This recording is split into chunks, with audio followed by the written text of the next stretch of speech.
आप सभी को सुंदर शरद पूर्णिमा की बहुत बहुत बधाई हो। बाबा विश्वनाथ की कृपा आप पर सदा बनी रहे।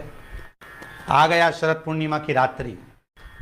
बड़े से बड़ी बीमारियां, बड़े से बड़े रोग, बड़े से बड़े बड़े कष्ट इस शरद पूर्णिमा की रात्रि को छूट जाते हैं। दमे की बीमारी, श्वास की बीमारी, अनिद्रा की बीमारी, रात्रि को जगना, ये सारी बीमारियां शरद पूर्णिमा की रात्रि को अगर व्यक्ति अपने जीवन को सुखमय बनाए, अपने जीवन को आनंदमय बनाए तो सब छूट सकते हैं। शरद पूर्णिमा की रात्रि को पीपल के पत्ते 5 लेकर उसके ऊपर खीर डालकर रात्रि को खा लेने से महाराज दमे की बीमारी, श्वास की बीमारी रुक जाती है। वो बीमारी बढ़ती नहीं है, उससे कष्ट नहीं होता। जिन बच्चों के नेत्र कमजोर होते हैं, रोशनी कमजोर होती है, शरद पूर्णिमा के दिन रात्रि को 12 बजे भगवान चंद्रदेव का दर्शन कराइए।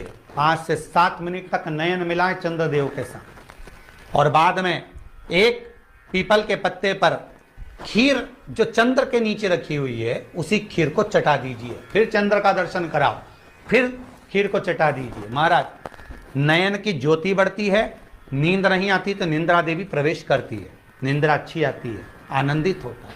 महाराज जिस व्यक्ति के शरीर में गांठ पड़ जाती हो, शरीर काला पड़ जाता हो, चट्टे पड़ जाते हो या दांत खाज खुजली हो जाता हो, उसके लिए भी शरद पूर्णिमा की रात्रि को 12 बजे महाराज भगवान चंद्रदेव के लिए 21 दिए जलाए जाते हैं।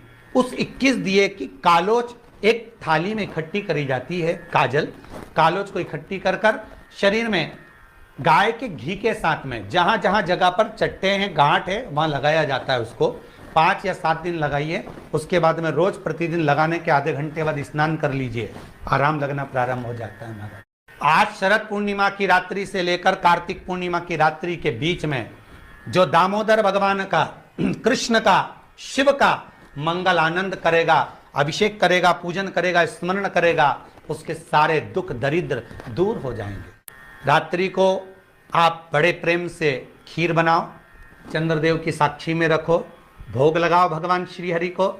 बन सके अगर लक्ष्मी की कमी है, लक्ष्मी नहीं आ रही है, व्यापार नहीं चल रहा है, तकलीफ बहुत ज्यादा है, घर में कष्ट है, कर्जा ज्यादा है, तो एक तांबे के कलश के ऊपर, तांबे के कलश में पानी भरना, कटोरी रखना, उस पर लक्ष्मी जी की मूर्ति रखना। लक्ष्मी जी की मूर्ति नहीं हो तो चांदी का सिक्का रखना। उसके सम्मुख में आप 31 दीपक 31 दीपक घी के लंबी बाती के जला देना। महाराज एक एक कमल गट्टा उस 31 दिए के अंदर डाल देना और लक्ष्मी जी का पूजन करना, लक्ष्मी जी का स्मरण करना, खीर का भोग लगाना, पान के पत्ते पर खीर रखना, 5 पत्ते पर खीर का भोग लगाना और माता लक्ष्मी से विनती करना। सुबेरे 4 बजे तक वो रखे रहने देना, सुबह 4 बजे वो उठाना, लक्ष्मी को वापिस तिजोरी में या सिक्का हो तो उसको अलमारी में रख देना। जो खीर बनी है वो प्रसाद के रूप में सुबह 8 बजे, 10 बजे, 9 बजे जब खाना हो प्रेम से खाना। माता जो दिए लगाए हैं वो ठंडे हो गए होंगे, उनको रखे रहने देना, बाद में काम आते रहेंगे, या दिए विसर्जन करना हो तो आपकी मर्जी है। पर वो मिट्टी के दिए लगेंगे, आटे के दिए नहीं लगेंगे, मिट्टी के दीप लगाना है आपको। 31 घी के दिए लगाना है। लक्ष्मी जी का पूजन करो, कंकु, चावल, हल्दी, मोली से सब तरह से। शरद पूर्णिमा की रात्रि को सुख मिलेगा, आनंद मिलेगा, लक्ष्मी की वृद्धि होगी, कार्य सिद्धि होगी। दूसरा क्रम, अगर कार्तिक पूर्णिमा हो, शरद पूर्णिमा हो, ये दोनों पूर्णिमा पर शरद पूर्णिमा के दिन आप शाम को प्रदोष काल के समय 4:30 बजे से 6 बजे के बीच में 1 लोटा पानी, उसमें 5 बेलपत्र रखकर, एक कमलगट्टा डालकर भगवान चंद्रेश्वर महादेव के नाम से भगवान शंकर को चढ़ा दीजिए। आपकी जो कामना हो वो कामना कर कर चढ़ाएं, विनती करें चंद्रेश्वर महादेव को और निवेदन करें कि हमारा ये कार्य सफल हो। केवल शरद पूर्णिमा के दिन चढ़ाइए, कार्तिक पूर्णिमा तक क्या फल मिलता है हमको जरूर बताइए। भी शरद पूर्णिमा की रात्रि को और कार्तिक पूर्णिमा की रात्रि को गर्भवती नारी अपनी नाभि पर यदि चंद्र की दृष्टि पड़वा लेती है तो बच्चा विकलांग पैदा नहीं होता है। गर्भ से जो बालक होगा श्रेष्ठ होगा, विद्वान होगा, चतुर होगा, पढ़ने में होशियार होगा, क्योंकि ये चंद्र की किरणें जब समुद्र में उछाल ला सकती हैं तो आपके जीवन में भी तरक्की ला सकती है, उछाल ला सकती है। शरद पूर्णिमा से कार्तिक पूर्णिमा के बीच में प्रयास करना।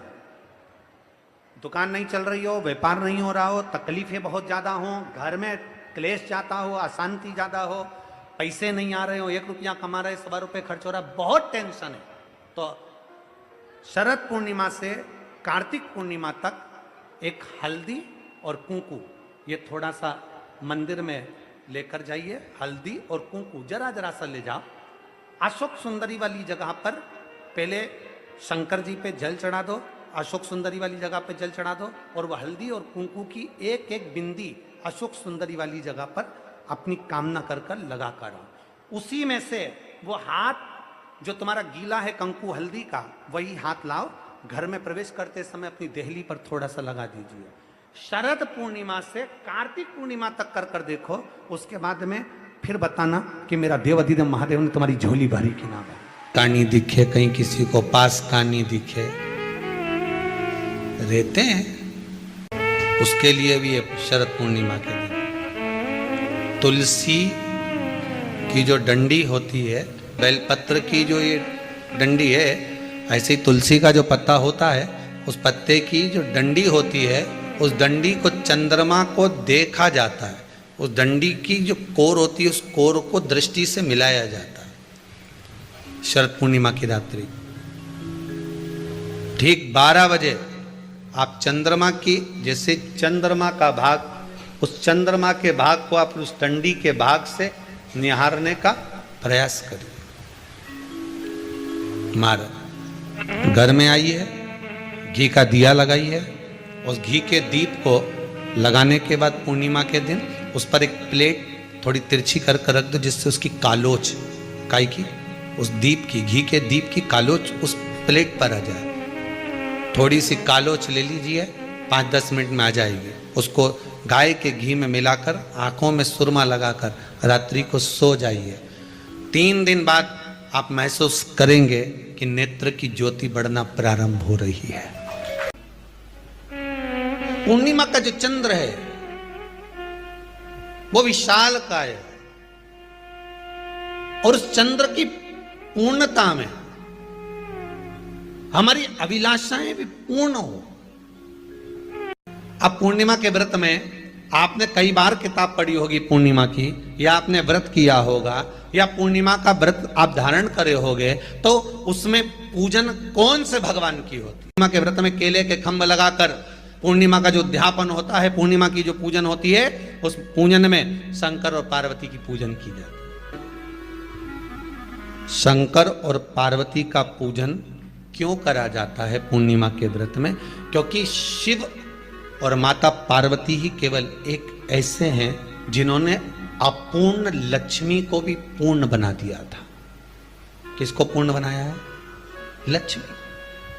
शरद पूर्णिमा के दिन अगर आप शंकर भगवान को 1 लोटा पानी अगर शिव को समर्पित कर रहे हो, श्वेत पुष्प को रखकर शंकर जी के ऊपर सफेद फूल को चढ़ाकर अगर 1 लोटा जल भी, एक पात्र जल भी शंकर को समर्पित कर रहे हो, तो ये लक्ष्मी के लिए ही तो कर रहे हो। और कौन सी लक्ष्मी? पूर्ण लक्ष्मी। पूर्ण लक्ष्मी। आपको पहले भी कथा में कहा, एक बार भगवान विष्णु के सामने लक्ष्मी मैया ने बहुत तेज स्वर में कह दिया था, नारायण, दुनिया के लोग आपका नाम जपते हैं, दुनिया के लोग नारायण नारायण कहते हैं, दुनिया के लोग आपका भजन करते हैं, पर सत्य मायने में कहूं ना तो मेरे बिना दुनिया के लोगों की नहीं चल सकती, मेरे बिना दुनिया नहीं चल सकती, संसार मेरे बिना नहीं चल सकता। भगवान विष्णु ने कहा ये तो गलत है लक्ष्मी आपका कहना। एक दिन लक्ष्मी को अहंकार आ गया, अहंकार के संबोधन जब माता लक्ष्मी करने लगी तो भगवान, उसी समय पर भगवान विष्णु को क्रोध आ गया, और भगवान विष्णु ने कह दिया, लक्ष्मी तू इतनी बड़ी बड़ी बात कहती है कि तेरे बिना नहीं रह सकती संसार। मैं तुझे कहता हूं लक्ष्मी, तू अपूर्ण है, तू अपूर्ण है, तू पूर्ण कब हो गई?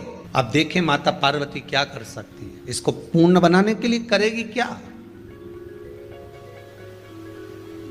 क्या हुआ? माता सरस्वती जी बोली लक्ष्मी को अपूर्ण कह दिया। अपूर्ण कह दिया? हाँ, तो क्या सोचना उसके लिए? इसको मैं अभी पूर्ण बना देती हूं। माता जगत जननी पार्वती ने गोदी में विराजमान गणेश जी को उठाया और उठाकर लक्ष्मी जी की गोद में दे दिया। ले लक्ष्मी, आज से तू पूर्ण हो गई। लक्ष्मी, आज से तू पूर्ण है। गोदी में जब तक संतान नहीं है तो नारी को लोग अपूर्ण समझते हैं, पर माता पार्वती जी ने संपूर्ण ब्रह्मांड में एक सिद्धता प्रदान कर दी कि अपने गोदी के लाल को, अपने गोदी के पुत्र को माता ने लक्ष्मी की गोद में देकर लक्ष्मी को पूर्ण बना दिया। वो दिन कौन सा था? यही शरद पूर्णिमा का दिन था। कौन सा दिन?